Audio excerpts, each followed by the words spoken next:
the city lights to the country blue, Woody and Lew got the sports for you. From Boston streets to Kentucky's fields, get ready, folks, for the thrill it yields. Woody and Lew, sports and you, talking games, we love it's true. Every play, every score, let's dive in, it's time for more. Lacing up the boots and calling plays, debates and laughs for all the days. From Fenway Park to Derby Run, sports talk magic just begun. Woody Lew, sports and you, sideline stories coming through. Every cheer, heartbeat soar, tune in now, we'll give you more. Celtic screams to Wildcats roar, touchdowns, goals, and so much more. Grab a seat, enjoy the ride, Woody Lew right by your side.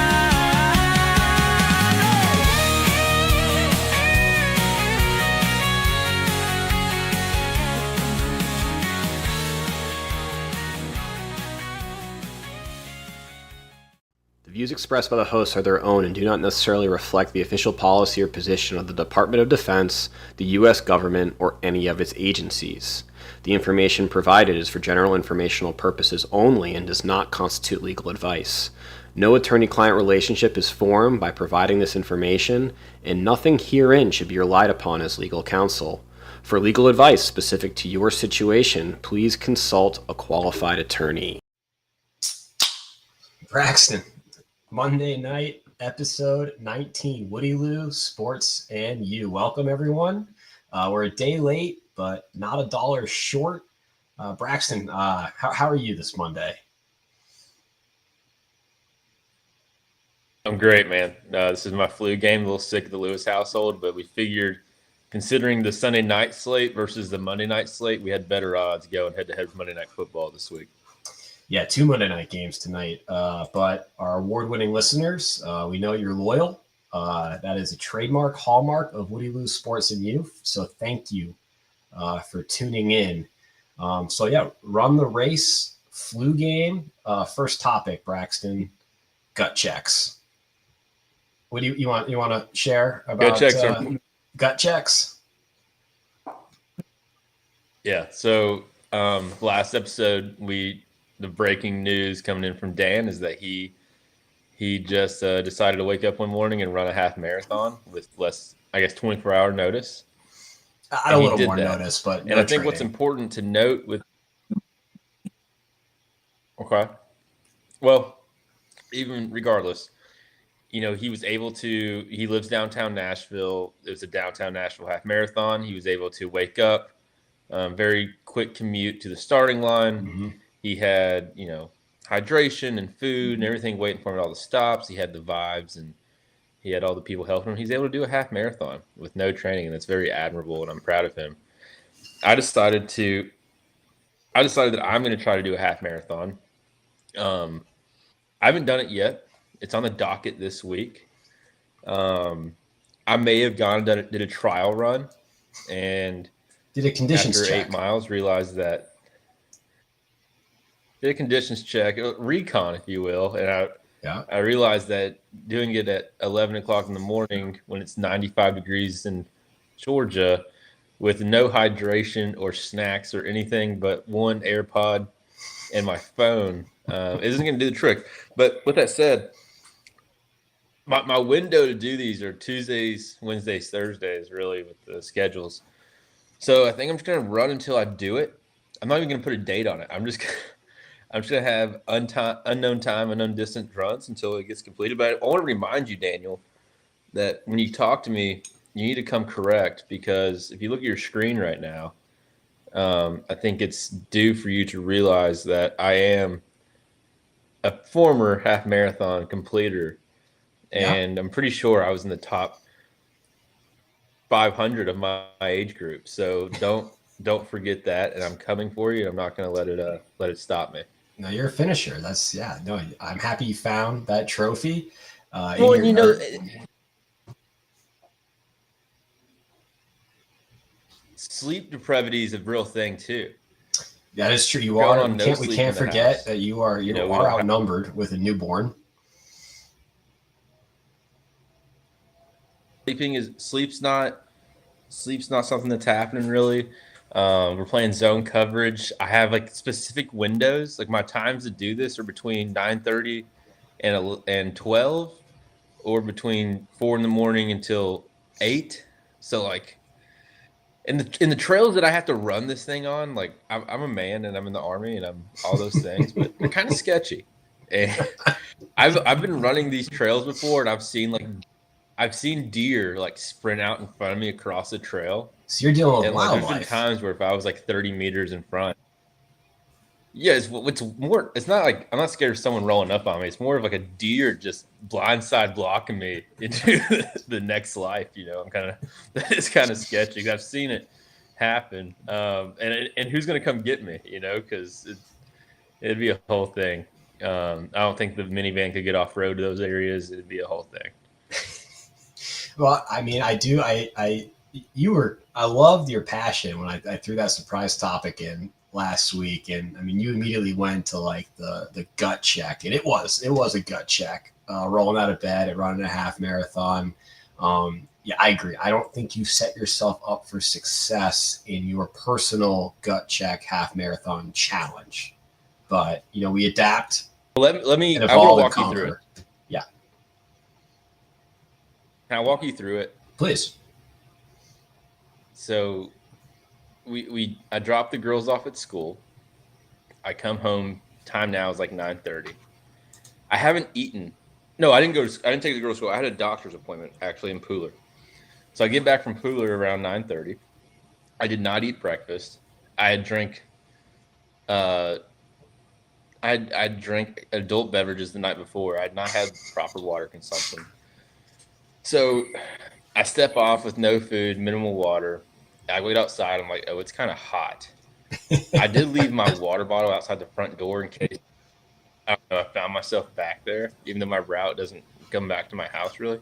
So I start going and I'm at like a 9-minute pace for like the first 3 miles. And my thought process was like, I'll come out, and I felt good. And I was like, I'll do this at this pace, and then I'll be able to kind of celebrate myself in. The problem was once I got to mile 4, I lost tree coverage for my trails. I'm just on the open road. And that sun, there's no clouds in the sky. Yeah. I actually there was a community center which I walked inside at one point, and that's where the water fountain was. And I got some really bad looks from the employees there as I'm drenched in sweat. I got one headphone in. I'm like, "Where's the water?" She points in a direction, and I'm just slurping down this water fountain. And then like the shock of like the AC on my body, and then I had to go back outside to where it was 100% humidity in the heat. And then once I got to like mile 7.5, I knew that I had to be at 6.6 miles by 117 to tie you. So that was like the marker. And I got to the halfway point in like 119, and I was like, this is I'm just gonna take it on to the house. So it's just a good rep. Talk it up as a rep. There you go. Yeah. Hey, I mean, you attempted. Conditions weren't ideal. It's hot. It's hot in Savannah. It is. All right. That's good. So no, that's good. You'll check your gut soon enough. Speaking of gut checks, I think this guy is he's known for checking guts. NFL head coach Dan Quinn. This was a topic that you put on our production notes last minute. I'm not really sure what you want to discuss, but Braxton, the floor is yours. I don't really know what I want to discuss either. I guess it's not much of a story. It's a very small story. So, my family was at the house and we're watching football, and we had the Washington game on, I don't. Who were they playing? Who were they playing? The Commanders? I don't remember now, but Washington. No, the Huskies. Oh, Ohio State. Ohio State. Okay, so they're playing Ohio State, and we had a multi-view, and I'm like watching Washington play. My dad just randomly goes, "Hey, do you know who Washington's head coach is?" And I was like, Dad, like, I feel like I know a lot about sports. I don't know who they hired. And he was like, he wears the glasses and he has the hat backwards. And I was like, what Washington are we talking about? He's like, the Commanders. And I was like, okay, yeah, that's obvious, given context. So it's not where I thought this topic was going. So, but he buries the lead because, like, we talk almost every day. And then he's like, oh, do you know, like, a month ago, apparently his neighbor was roommates with Dan Quinn in, like, college. And Dan Quinn just came in and, like, spent, like, a 4-day weekend at his neighbor's house. Just right next door in Charleston.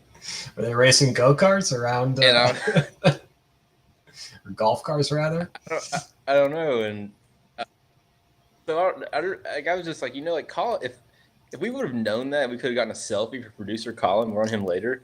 That would have sent shockwaves through our group chat. Oh, there's a picture of the Mad Hatter. The season, do we have Dan? Do we like? If we had a picture of the Mad Hatter just like riding golf carts around the Citadel campus with Dan Quinn, that would be an image. And Dad's wearing like a Cowboys hoodie with a backwards hat, star hat, and Dan's in his Commanders gear. They're just rolling around bumping tunes. What would they be playing in that golf cart? Like, what is the soundtrack for that evening? I feel like it's like obscure rock music mixed in with like mainstream rock music. But this is all like nothing newer than Back in Black. I was gonna say, like, I feel like they're just crushing AC/DC. But you know where my parents live. Like, isn't that just super random that Dan Quinn would have been there? Yes, that's especially like Charleston. He could stay anywhere in Charleston. That's pretty awesome. And he's just gonna stay on the Citadel's campus. It's beautiful. Yeah, it is beautiful. That's all I had. It wasn't much of a story, but I thought it was interesting. And I also think it's interesting that it took Dad over a month to tell me that happened. Yeah, he buried that. Why was that not something that he brought out? You didn't think that was important? NFL head coach? He may have been on the show with them. He may have been guest spotting on our show while Dan Quinn was sleeping 50 meters from him. And he could have been on the show. We don't have Hatter. That's awesome. I love the Mad Hatter. We'll get into college football later, but I am here. What's that? Braxton, what's going on? That's all I got. Oh, that's all you got. Okay. We'll get into the college football recap later, but I can't wait to hear more about watching games with the Mad Hatter.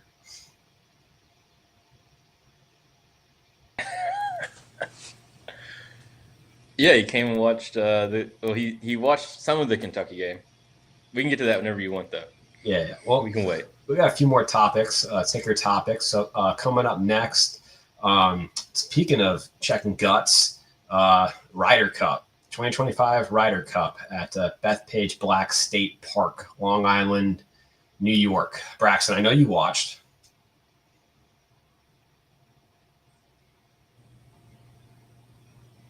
Great content. You say something. So I for a podcast.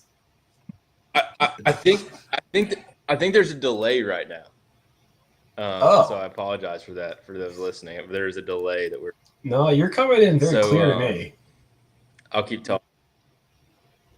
There's like a 20-second delay for you, but it's fine. Producing on air. So the Ryder Cup, I watched a little bit on like Friday, Saturday. Like it was on the TV. It kind of got, college football kind of took more precedence in the house. But Sunday, I was tuned in watched most of the singles, almost all the singles, especially once they got past, like all the matches got past hole 9. It was electric. My daughter was being super sick during the whole thing, so I was trying to care for her. I'm in the bathroom with her, with it on my phone, trying to be dad and watch golf. But no, it was electric. And going into the singles matches, it was all gone that America wasn't even going to be competitive. Like, it was about to be one of the worst beats in Ryder Cup history, and Europe was going to retain very easily. But awesome matches, Dan. I don't know. For me, it kind of started with that putt by Justin Thomas, and then I think even the commentators at home, it kind of the momentum shifted at that point that it was real. Yeah, it was. I mean, great pairings by Captain Keegan Bradley to lead off with Cam Young, Bryson, Justin Thomas. I mean, Cam Young, first Ryder Cup, New York native. Like he's played Bethpage Black, almost like a home course for him. He was really the bright spot of the American team throughout the weekend. He got the job done leading off. Yeah, Thomas made that putt to win it. Bryson, I want to say, came back from being 5 down on the front 9 to win his match. So, 5 down. I mean, going into Sunday, the Europeans, they only needed, I want to say, 2 points. Only 2 points to retain the cup. I think with the Hovland injury and that, we'll talk about it, that dumb envelope rule of getting a half point for not playing got them to 12 going into Sunday, and they only needed 2 of 11 matches to retain the cup. But yeah, I mean, the Americans, like they were bad. They were bad on home soil Friday and Saturday. But I mean, obviously, when you have really no pressure, it's a foregone conclusion you're going to lose. And they made that comeback that came up just short. They're still fighting, even after, to not let the Europeans win outright, which they did. But it was a fight on Sunday, which was appreciated. Well, yeah, Cam Young, I mean, starting it off, he was down 1, I think, going into like 15, 16, ends up tying it up, takes it to 18, all square. He hits that putt with the ball on the fringe of the grass, like right butted up against it, secures it. Justin Thomas follows that up with a huge putt against Tommy Fleetwood, who was playing unbelievable golf. And then Bryson, so he was 5 down. Going into the back 9, he was, I think it was 3 down through 15 or through 14. And then he gets it tied going into 17. And then on 18, they end up tying. So it was a half point both ways. Point. Yeah. But if Bryson could have won that, it's might be a whole different conversation. And then, the one that really kind of just – I was in the group chat kind of just – yeah, you got to bring up the Braxton mush. Henley came out and was just throwing darts. He has a chance to win it on 17's par 3. He throws a dart and had an easy putt to secure the thing. Does not. Shane Lowry's ball goes like 50 feet away from the pin. Doesn't happen on 17. And then, unfortunately, on 18, even though he found himself in the bunker, he was able to recover with a very nice approach shot, missed the birdie putt. Shane Lowry did not miss it. That gave them retention. They gave him the 14 points. And then from there, we ended up ultimately losing. But that was a good comeback. And I like that for Keegan, because it would have been really unfortunate if Keegan absolutely just got, destroyed as team captain. It was at least competitive, and Sunday made up for a lot of unfortunate stuff that happened during the week. And we got to see number 1 beat number 2 head-to-head, which is always good. Yeah, that was Ryder Cup first in singles, 1 versus 2, and Scotty got a point, thankfully, after going – he played in every match in pairs, didn't win a point, 0 for 4, not great from world number 1, but he did get that win on Sunday. Yep. We do have some chatter in the chat, Braxton. So I think, and we'll talk about this more, Gavin, when we get to our college football recap. I think his suggestion of a episode this coming Saturday at 2:30 in the afternoon is in reference to my brand new hat that I bought on Saturday Vandy, Alabama playing this coming weekend. And then Gavin also providing some input on the Ryder Cup. Hell of a Sunday for the boys. Poor Friday, Saturday. This is going to be my next question for you, Braxton. And Gavin's provided input on the envelope rule. And whoever has the injury, the opposite captain gets to pick a singles match that is then worth 2 points instead of that half-point BS. I love that. I'm all in for that. Yeah, I think that's a great suggestion. Keegan Bradley. And I wish that could have happened because if you're Keegan, you got to go Scotty, right? 1-2. Even though he's gone over, you have to do it, right? Yeah, that's who I would. Because I mean, like you put that Cam Young, I think, was playing the course the best. I mean, hard to tell, like in the foursome 4-ball matchups, but to put that on a Ryder Cup rookie in like the one spot, yeah, you got to put him number one. You gotta. Yeah, in the envelope rule, even though it's a rule, and you and I were texting about this, like it's just unfortunate. And the thing about Victor Hovland, he's had neck issues recently. So I almost question, like, why are we allowing people to even be on the roster if it's not 100%, unless they get hit by a vehicle? Like, they should be suited up for 3 days of golf. They shouldn't have any pre-existing conditions that might even potentially – and also, I don't understand why we just can't throw an alternate. There's just so many other ways you could do it instead of just saying, hey, we're just going to call it halvesies. I don't know. Yeah. It's just me. No, I agree. And it doesn't happen often. Or the captains have to suit up for that. That would be a great thing if the a player is injured, you take off who he's matched up against, and then the captains have to play. Keegan against Luke Donald, I like our chances there. He would have been so amped. Coming in cold too, like no practice rounds. Keegan should have been playing anyway. He let the media talk him out of it. Like he earned the spot to play. If he wouldn't have been the captain, he would have been on that roster regardless, and he would have been a top 4, top 5 guy. I was happy to see JJ Spawn. He played great. He hit the Trump dance whenever Trump showed up, which I loved that. All those guys were real fired up when President Trump made his appearance. Mm-hmm. That was electric. I wish they could have got it done, but yeah, I wish Keegan would have played. He earned the right to play, and I wish but I understand, because if you make the decision as a captain to play yourself and then he goes out there and goes over, or he feels like he cost his team that he's captaining points, like that would have been also a harder pill to swallow than them just losing and him not playing almost. Yeah, I would have loved the supreme confidence though coming from Captain America to just I'm leading this team. I'm leading by example. That would have been awesome. But I mean, yeah, he can't, like in that position, like you damned if you do, damned if you don't. Yeah. And then in the chat too, we got producer Kaylee. She'd like to know, why do you get a half point for not playing?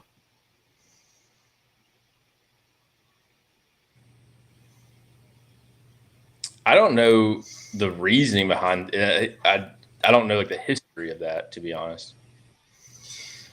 Yeah, it's probably just like, an ancient archaic rule that like it stinks too for like the team. Like you got to like show, like put the name of the envelope before the tournament is my understanding. And then when it does happen that there's an injury, like you show your hand of like who you think your worst player is. And that's not fun for like any professional. It's almost a slap, isn't it? Yeah. But that's the other thing. I mean, Keegan, like he, again, like Sunday, like, saved kind of, his captaincy a little bit, but you can't trot out Colin Morikawa and Harris English for I think 2 matches that like a computer ran the optimization of like the pairings, and there's 152 different combinations, and that was the worst pairing, like by the computer model, and they played twice together. And I'm sure that's a lot of feel though. Like that's just gut. I do think he should retain his captaincy. Do you agree with that? Yeah, it's always interesting, like when they like mix it up and like like Luke Donald, he was for the Europeans like back to back. He was the captain when the Europeans won 2 years ago in Rome when we were in Poland, and that ran him back this time, and the results were great. So if there was some like continuity to the captainship, I mean maybe that would be a better approach for the Americans. But and I don't know, I don't really have like any like statistical data to back this up, but just looking at like the Europeans versus like the Americans, they always seem to just like Ryder Cup, like they have like their core guys that play and play and play, become veterans, like they're there, and then are constantly just like restocking with young talent who then become that core. And it's like very like, just like sick. It's almost like Alabama, like during like their run of like just reloading year in and year out. I was looking at the number of prior Ryder Cups, and the U.S. team, Justin Thomas, had the most with 3 prior Ryder Cups, and everyone else had 2 or less.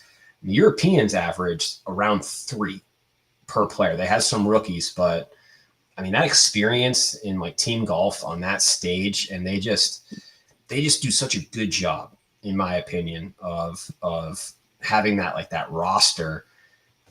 But the U.S. too, like on the flip side, like they play in the President's Cup like every other year, so they have the experience, but they just can't put it together, I guess. Yeah, and I feel like Justin Thomas is kind of like this for America, especially like last season, or 2 seasons ago when he didn't play very well and didn't make Ryder Cup, but or I guess he did, but Europe is known for having guys who may not perform the best during the season, but are staples in their Ryder Cup teams. Like I think of Ian Poulter, for example, like guys who like they could go and like finish 60th in the points, but you pick them for the Ryder Cup and they're gonna win more than they lose over 3 days. It's just kind of they stock those dudes up. The one matchup on singles that I enjoyed the most that they didn't show a lot on TV, but I know was absolutely electric, was John Rahm and Xander Schauffele. Yes. If that could have been mic'd up, I would have loved to hear the talk that was going on between those two, because that would have been rowdy and probably would have been bleak. And the Euros too, they just like those horses of Rory, Fleetwood, Rahm, Rose, like they always get their points in these tournaments. Yep. And I think we put too much pressure on ourselves as America. Personally, like it really matters to us, and I think it matters to the Europeans that they almost have less of a stress going into it, that we really buy into the juice, if you will, and there might be some added pressure there, maybe unnecessary for performance reasons. Yeah, and then some more chatter in the chat on the Ryder Cup from Gavin. Colin been playing. It was a kid show. Colin or Gavin. Been playing not great golf as well. I don't know why he was on the team to begin with. He qualified. Like he was. I'm pretty sure. Yeah. Let me double check. I don't think he was. No, he was a captain's pick, but he was. So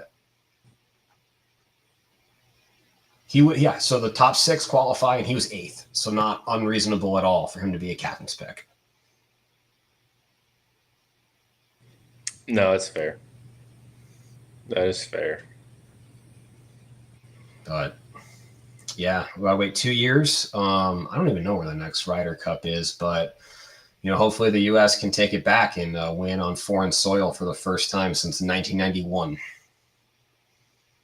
We're in a bad drought right now. Yeah. You can't win in America.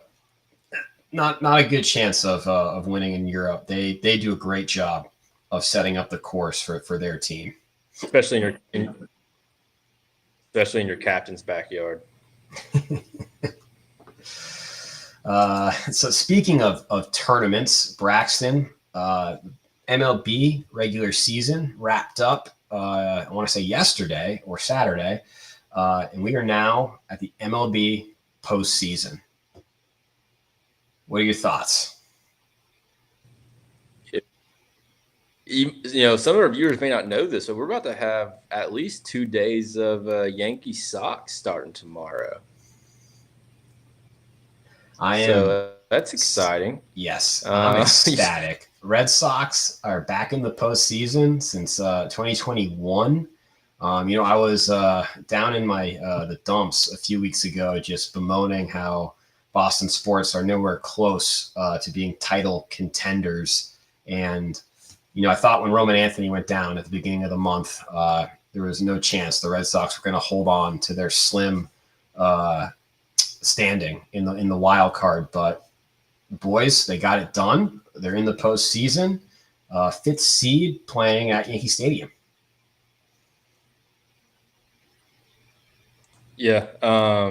Other notable matchups for me: the Reds are going to the postseason, which is not something you see a lot.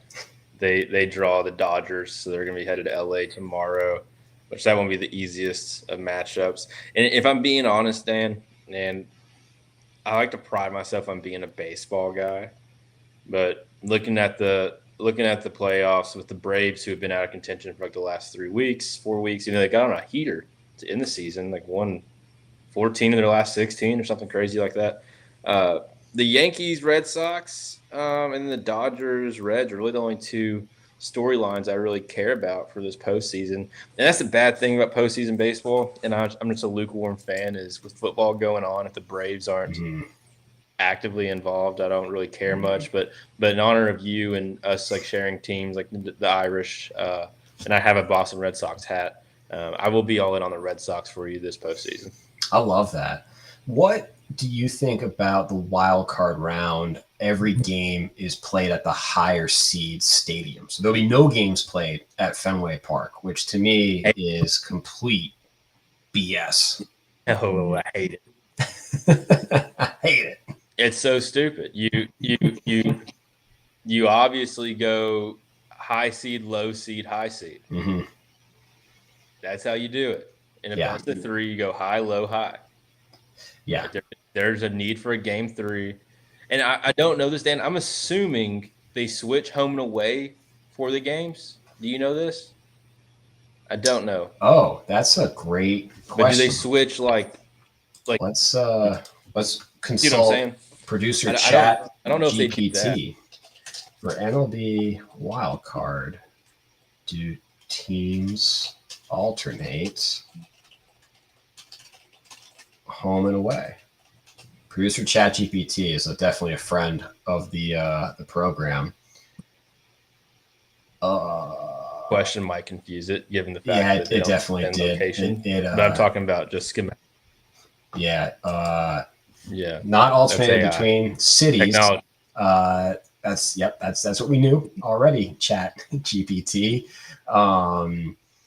We'll say designations within game. Let's see what we got.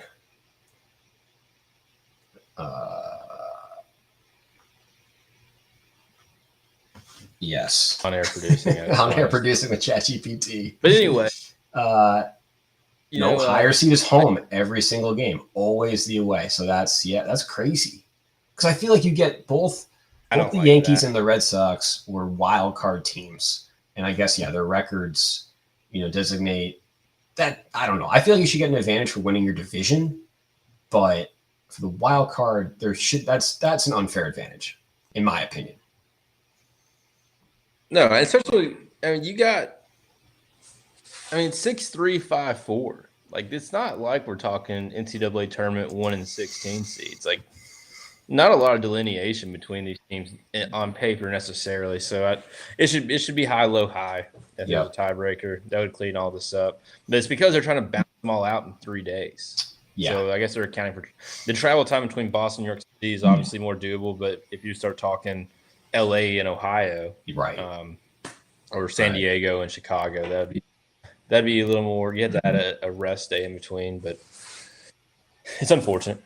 Now I got a question for you. Do you remember? Unless you're the lower seed, then what's that?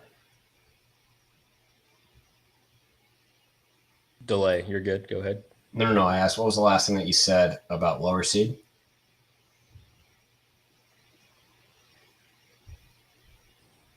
said it's a good thing that it's at home if you're the lower seed. Yeah. Now, Braxton, do you remember way back? This was probably like episode 7 or 8 that started baseball season where we made our preseason predictions. We did do that. We did do that. You don't remember your picks, do you? Yep. You do remember. I think I had. Did I have Braves? Did I have Braves and Detroit? I think you had Yankees. I had Detroit. I had Detroit Padres. So my teams are still in there. However, based on Detroit's September, I have very little faith in Detroit making it out of the wild card round. No, and Detroit was the best team in baseball for a long time this season. They were the best team in baseball until late August, September, and almost had a historic collapse. Yeah. I can't believe. I mean, you got to think, dude. When we did our predictions, that was March. That was 8 months ago, 6, 7. Yeah. They were playing in Japan, and I had no idea that those were real live baseball games. I was totally miffed. Were we still doing the show co-located at that point? Nah, we had just transitioned to the remote model. We watched the World Series together doing a show, one of our first shows, though. You had it on the kitchen TV in the apartment. Yeah, I want to say we had episode 1. We talked about Freddie Freeman's historic walk-off. I think it was a grand slam in Game 1. And if there's any girls, if there's any single women in the chat, I haven't been in Dan's new apartment in Nashville, but I'll tell you about his apartment in Savannah. I want you to think a combination of Tony Stark, American Psycho, but a less clean version of both of them combined, all into one. That's really accurate. Good for my Bachelorette application, Braxton. If the ABC producers care to tune in, we'd love to have you as subscribers and listeners. Please like and share. But no, that's not a very good endorsement, Braxton. No, well, what I mean by that is you had you have technology everywhere. There's just random screens and TVs and monitors mounted throughout, and then you have your workout area. That's right. Who's an American Psycho? Is that Patrick Swayze? Who played him? No, it's the character name is Patrick Bateman. Workout. It's Christian Bale as American Psycho, but Patrick Bateman. Oh, Christian Bale. Yeah. So you have your workout corner, you have all your technology like Tony Stark, and I'm not saying it was dirty. It's just those guys you'd get murdered if that house was out of place in American Psycho. And Tony Stark, he has people who do that for him. So that's not bad. I'm not trying to make it bad. It didn't help. I had nothing on the walls either. That was I knew I was only going to be in that apartment except for TVs. Bit. Yeah, I did have screens. We'll maybe do an MTV Cribs at some point of the Nashville apartment. But I'm pretty sure we hung up the first things on your walls for the show. That was producer Colin. That was more on him later, but that was a huge thing for producer Colin to not have anything on the walls.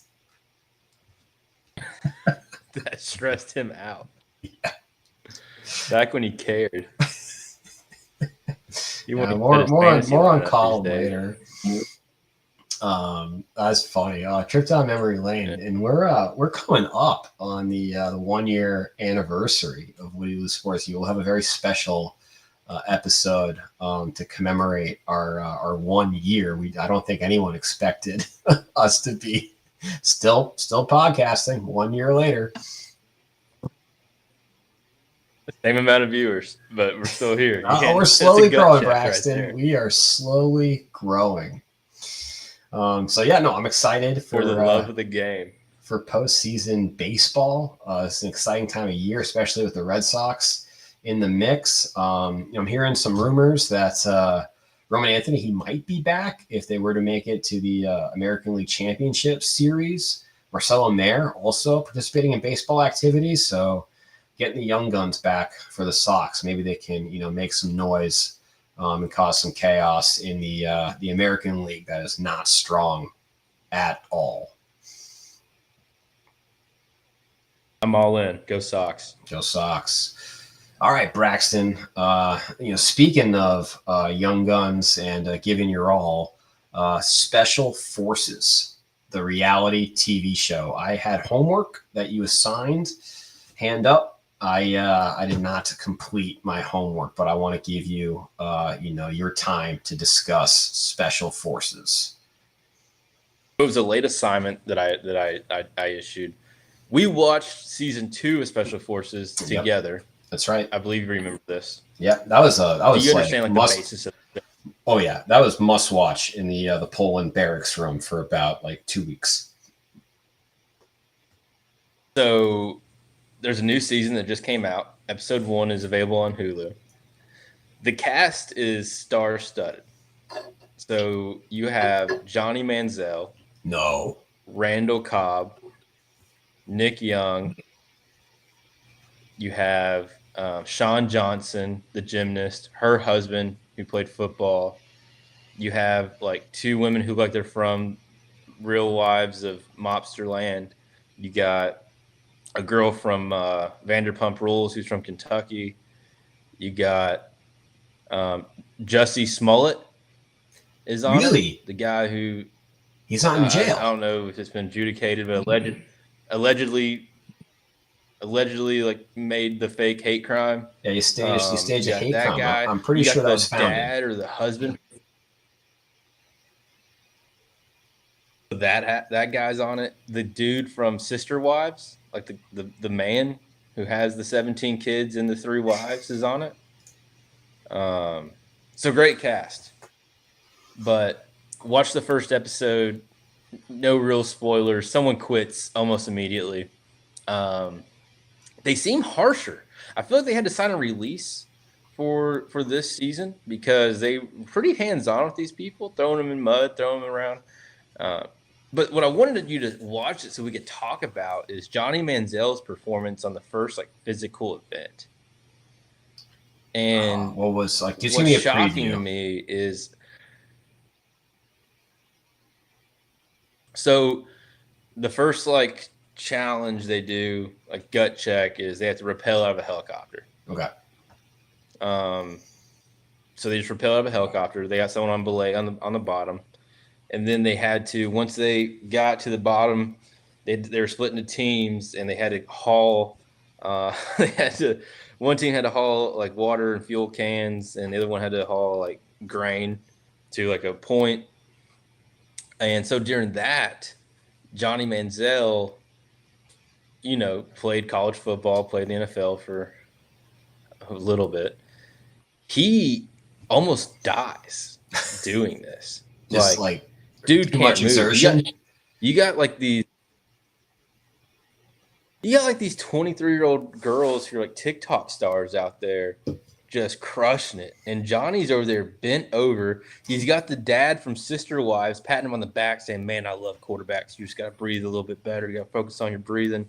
He's having a heart attack. So I think he's detoxing a little bit. And all he does is play golf and probably smoke and drink. So that was funny to see. And then it was also cool to see Randall Cobb. I don't think Randall Cobb has broken a sweat yet, and I'm convinced he could still give manageable minutes to a team like the Titans. I don't know. So that was cool. And the best part, and I think we just get this because being in the Army.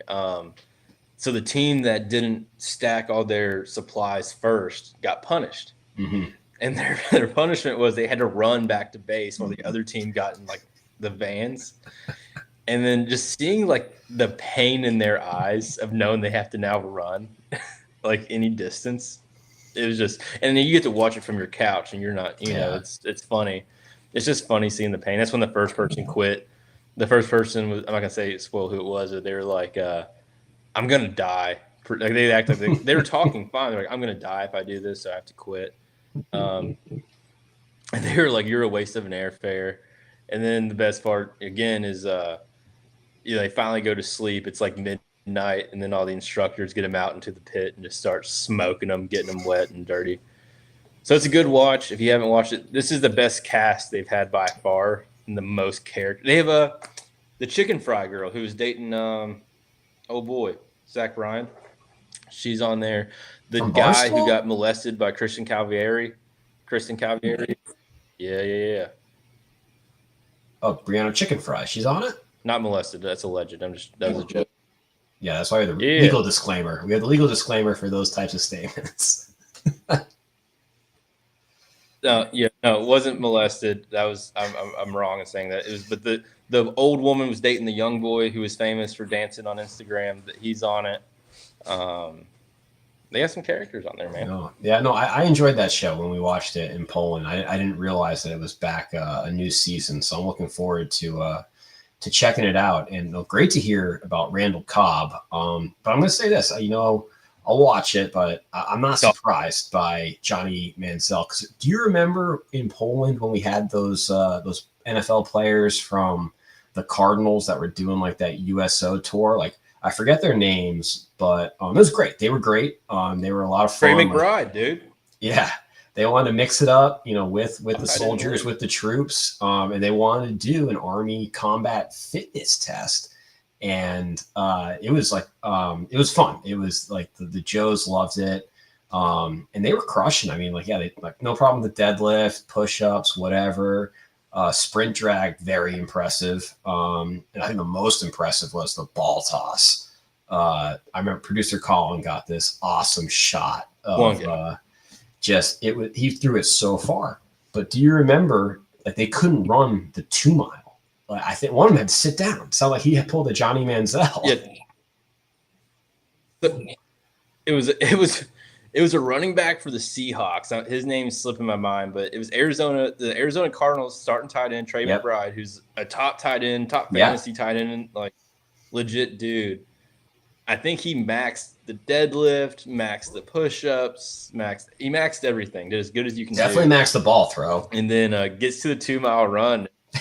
Sat down. And I think he finished the 2 mile run, but it was he got to the mile, sat down, walked back, he was in pain on the 2.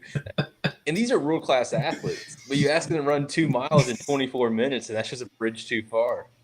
Yeah, that was so funny. Yeah, they had mad respect for the soldiers that were coming in at and it was treacherous running on that base in Poland. It was all cobblestones. If you didn't roll an ankle, but they thought they think it's so impressive, and it's to us, it's dude, you're on an NFL team. Right. Training camp would murder half these guys. Oh, absolutely.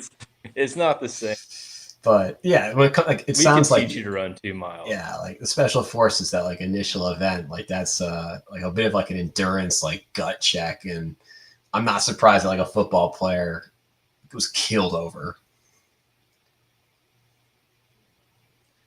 I think Jussie Smollett is going to cause the instructors to do something heinous to this guy.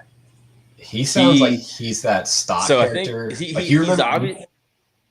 Those delays, it's killing us. Yeah, he's doing it's clear that most of these people are doing the show for a reason, whether it be publicity, further publicity, or to rebrand themselves.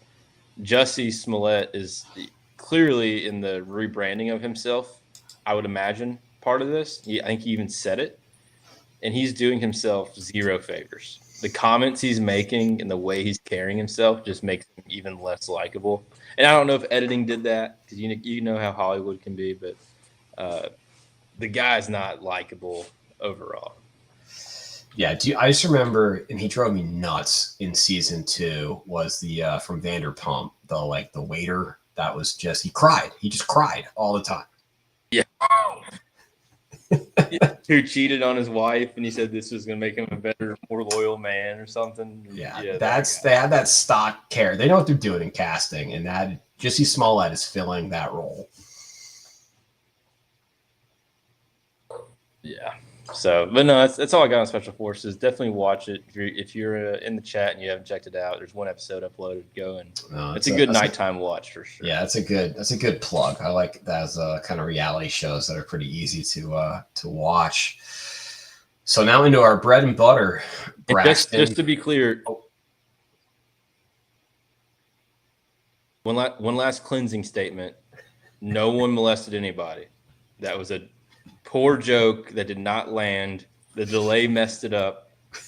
No molestation, I promise. That was a joke. Do not sue. I apologize. Cleansing statement. That's phenomenal. That's great. Well done, Braxton. I appreciate that. And we're going to chalk that up to you're maybe running a fever right now. It's the Braxton Ball flu game. Heads pound. Yeah.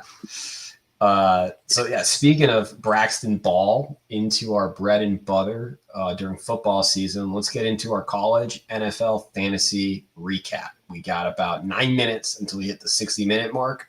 Let's go. College football first? Yeah, let's do it. All right. So takeaways from Saturday for me, Alabama is back. I think all that game really proved is that both teams have inexperienced quarterbacks. They're trying to figure it out on the fly. Both can play defensive football very well. Offense for Alabama is going to run through Ty Simpson. Offense for Georgia is going to run through Gunnar Stockton. Whoever plays better was going to win that game. Alabama came out on top. The Penn State and Oregon game, James Franklin, dude, he can go on vacation to Panama City all he wants and see my father-in-law all he wants. Dude can't win a game that matters. You put a number higher than 6 or 7 in front of the team he's playing, and he's chalked, dude. Go ahead and put all your money in your bank account on the other team. Dan Lanning is – I'm not going to – no more allegations on this show, but Dan Lanning is crazy. He's got something going on. Maybe some extracurriculars there. Not a legal podcast. He's an awesome coach. I'd play for him.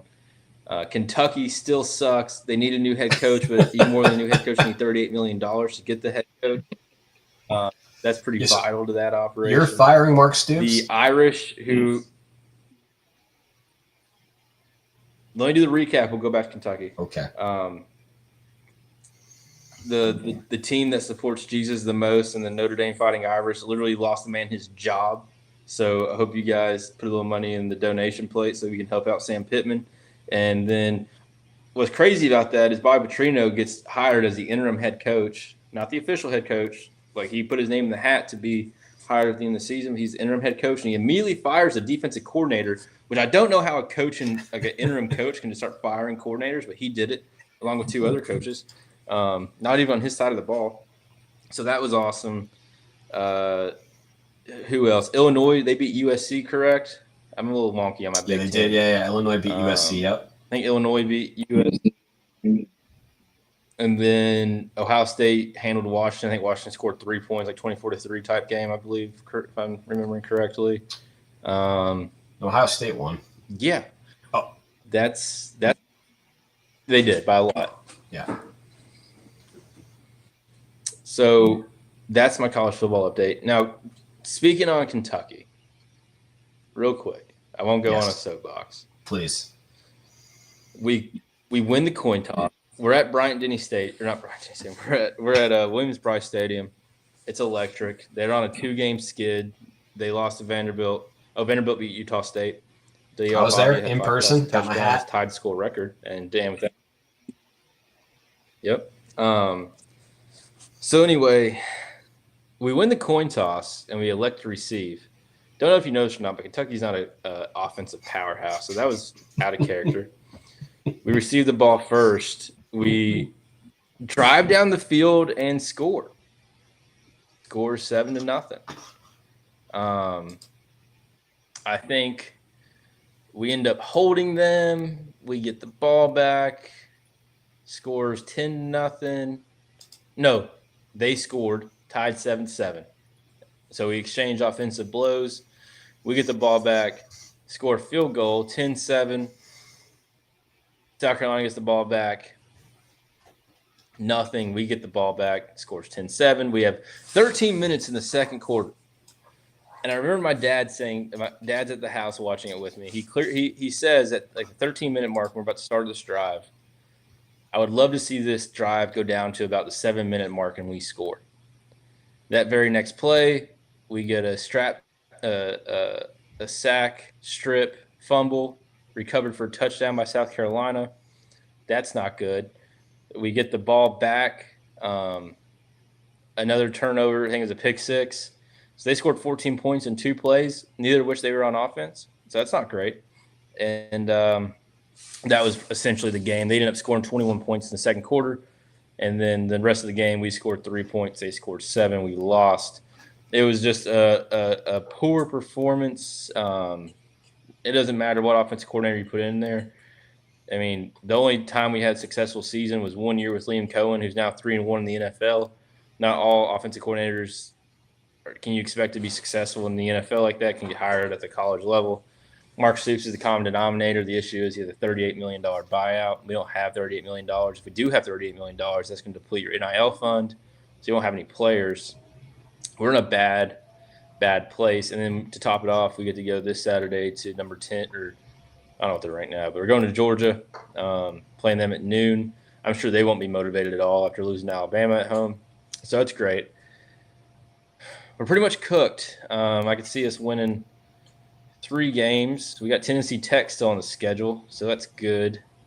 DJ Lagway will probably have his coming out party again against us this year, probably save Billy Napier his job. So yeah, things aren't good, Daniel.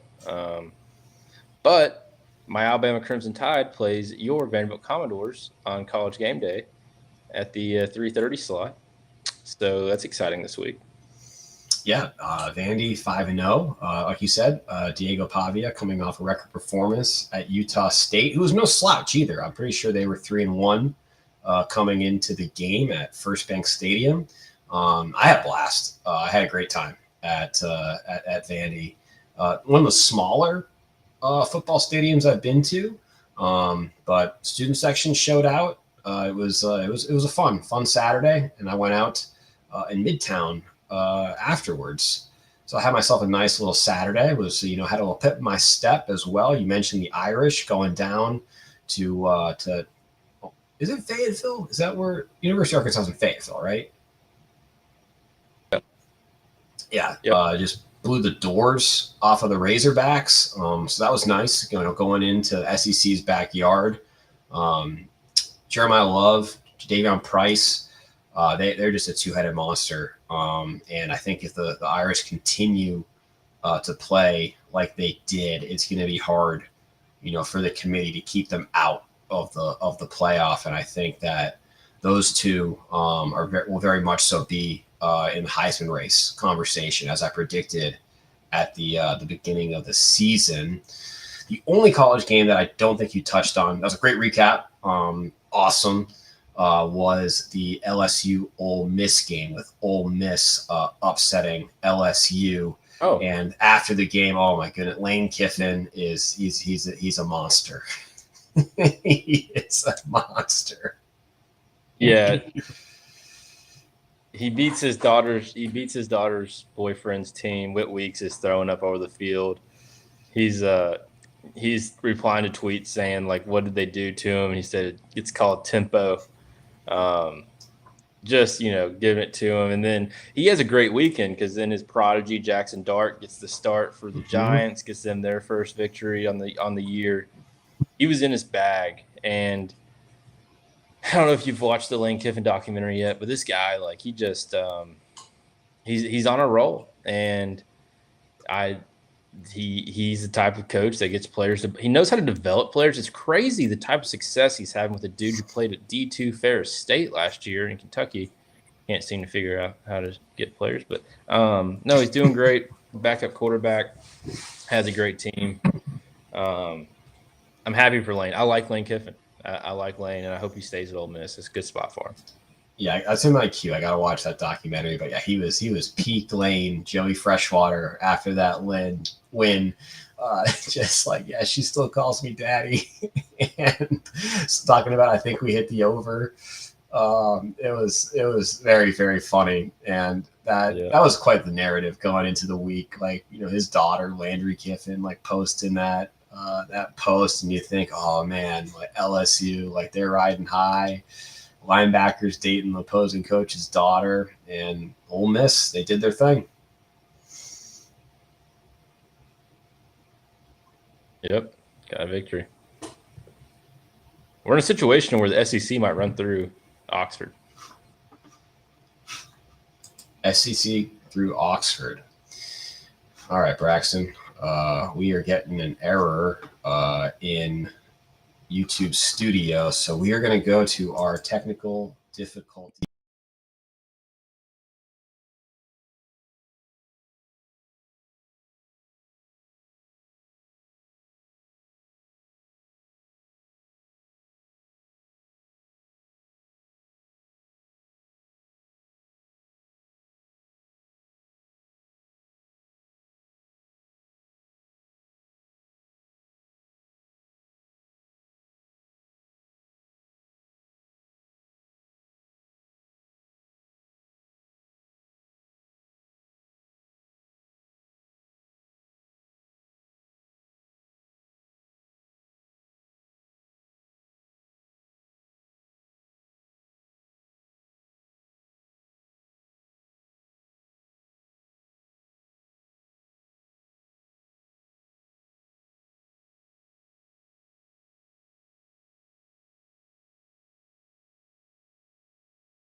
Yeah. All right. Apologies for that, but we should have got the issue fixed in YouTube Studio. It says we have excellent connection. So I know we're at the hour. Woody and Lew Sports and You, award-winning listeners. We're just going to do a final roll-up of NFL and let's look forward to next weekend in sports. Braxton, please take it away. My fantasy football team could beat any team in fantasy football history this week. Handed the Mad Hatter his first loss in the league, moving myself to 500. The Titans continue to prove to be the worst team in the NFL, and it's all because of their head coach. We finally have tangible data. Will Levis is a better quarterback than Cam Ward, at least through the first 4 games. Not even close. Will Levis is never getting a fair shot. I'm going on record right now that Will Levis will have a Baker Mayfield, Sam Darnold type comeback in the NFL for a team that deserves it, and it will not be the Tennessee Titans. So they don't deserve it because they don't know how to manage personnel. The Buccaneers lost one to the Eagles. Eagles are a Super Bowl contender, but so are my Tampa Bay Buccaneers. Baker Mayfield kept them in the game, even though they shouldn't have been in the game. The Eagles brought out a tush push audible. They Omaha the tush push. They did tush push formation and added a little lateral or like a shovel pass type deal, which I thought was odd to bring that out prior to January, but is what it is. Now we can scout against that. The Cowboys and the Packers kind of was a nightcap yesterday of relevance, and we got to see our first tie of the season. And Jerry Jones's comments saying, "Well, look, we gave them Micah Parsons, and they're not better than us because we tied. So what's it really matter?" Which that's just more comedy coming from Jerry. So that's good. It's hilarious. I think the Jets they're gonna fire their coach. They're getting smoked by the Dolphins right now. That's kind of a roll up. And I don't know if you saw this. The Jaguars they went to 3-1. Did you see the Liam Cohen and Robert Saleh fight at the handshake? Yeah, that was interesting, and my understanding it was a bit like premeditated by Robert Saleh making some comments about I don't know. I think it was like legal sign stealing. I think was what he was talking about. He's saying all the coordinators that Liam Cohen brought from Minnesota are professional sign stealers. So it's not shocking that they have an unfair advantage to understanding what's going to happen or something like that. Yeah, weird dynamic with Robert Saleh being on a short list to potentially be a head coach again, and that Jacksonville Jaguars Cohen is probably on the hot seat in Jacksonville. So Cohen's on the hot seat. They're 3-1, Dan. Yeah, but I understand they're 3-1, but doesn't Trevor Lawrence and they don't like each other? They had a small spat, but I'll tell you this right now: Trevor Lawrence isn't going to get anyone fired. Being honest, you know how I was talking about Will Levis could come back and be a quarterback. The Jaguars are team number one to make the most sense with his college offensive coordinator. No, Trevor Lawrence is not getting Liam Cohen fired. And I'll tell you this: if the Jaguars fire Liam Cohen over disputes with franchise quarterback Trevor Lawrence, and the Jaguars are in worse shape than the Titans, because that would be crazy. Oh my gosh, that'd be nuts. That'd be hilarious. No, that's not happening. No, I think he's fine. I think the spat they got caught on TV. I mean, I know they gave some coaches talk, but Liam said they weren't seeing eye to eye at that moment, and nothing's personal, and it's all good. Yeah, winning cures everything too. Yes, it does. All right, Braxton, I know you're hurting right now. We got to get you right for next week's episode, Back to Full Strength. It's a great roll-up recap and a great episode. And you had a gut check today. Coming on, not feeling well, attempting a half marathon. Episode Recon. 19, Woody Lew Sports and You, gut check. Final thoughts, Braxton? Thank you all. All right. Appreciate everyone. Have a great week. And don't forget to like, subscribe, and share with your friends.